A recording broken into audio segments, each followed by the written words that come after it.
Hi guys, I hope you're doing okay. Please make sure you go to my e-board to look at the special note I have about the next week. I know technically we're supposed to have break, but we are working through the break, but I will be giving you a lighter assignment. So what we're going to continue right now is to do the box method. And these are a little bit bigger than what we were working on previously. So you'll notice here we have a larger polynomial and then we have the binomial right here with two terms. So what we have to first decide is how many or how big of a box to make. So what you're going to do is you're going to count the number of terms. 1, 2, 3, 4. So what I'm going to do is I'm going to mark over here and the number of rows is 4. It doesn't matter which one you put as 4. Now what's going to be weird about this is it doesn't show the 4, but it registered it. And then the next parentheses, it's 1, 2. So I'm going to come over here and I'm going to put the 2. Now it's going to give you a box that you have to set up. So it doesn't matter. Again, if you had 2 over here and the 4 over here, you'll get the same exact answer. So now you're going to do like we did the previous one, where you're going to actually drag each term into a box. And I know these are a little bit longer, so I'm only going to give you one.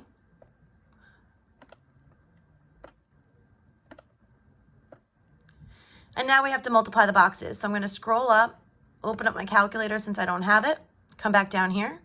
Remember, when you're using your calculator, you're going to want to make sure if you're going to use it that you click on this area so that way the computations are going down here and that we're not ready to put our answers in there. When we're multiplying, we multiply the numbers and we add the exponents. So if I try to get the solution to this box, I'm multiplying 4x cubed times negative 5x.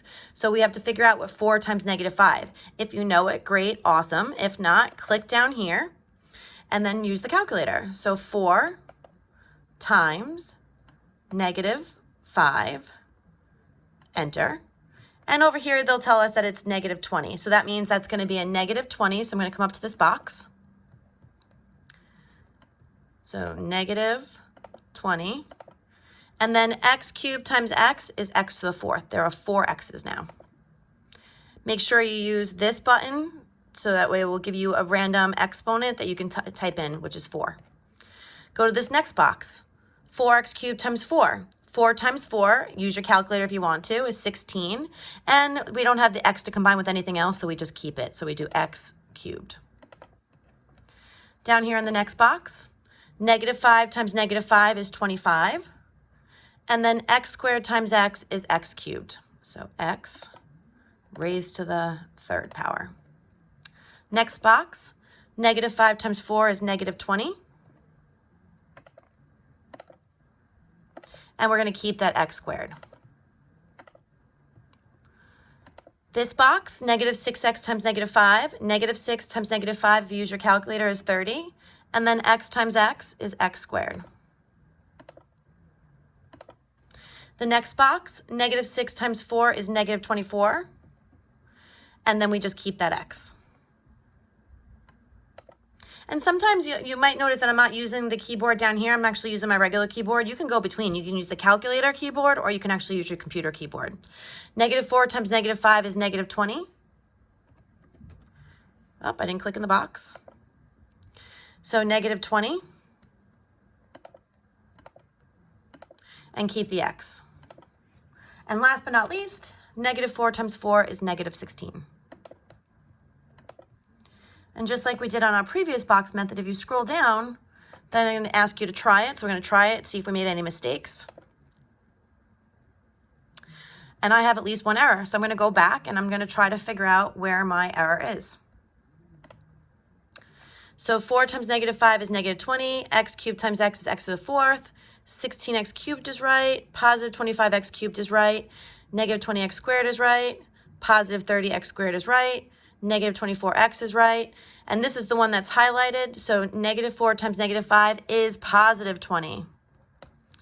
So it's good just to represent for you guys how you do a mistake. And now I'm going to hit try again.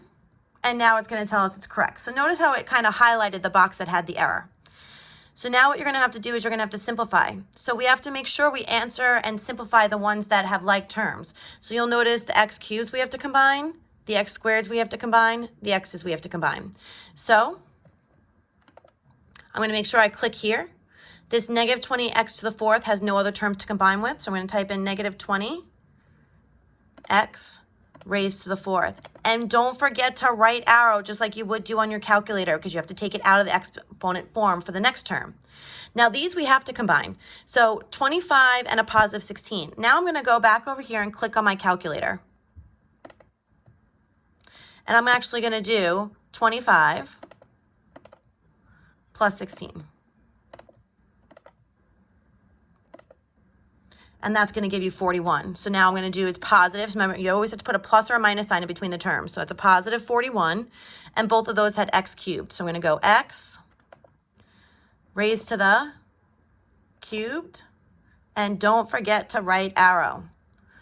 We have to combine the x squareds. You can use your calculator again. 30 minus 20 is 10. So it's a positive 10 plus 10 x squared. Oh, I forgot my x squared.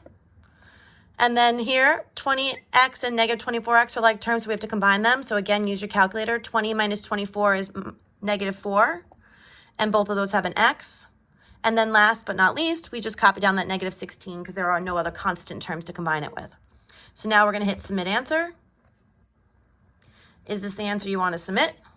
Yes, it is. And then you know that you are right and you will be good. So like I said, I'm only going to give you one question to do. Hope this helped.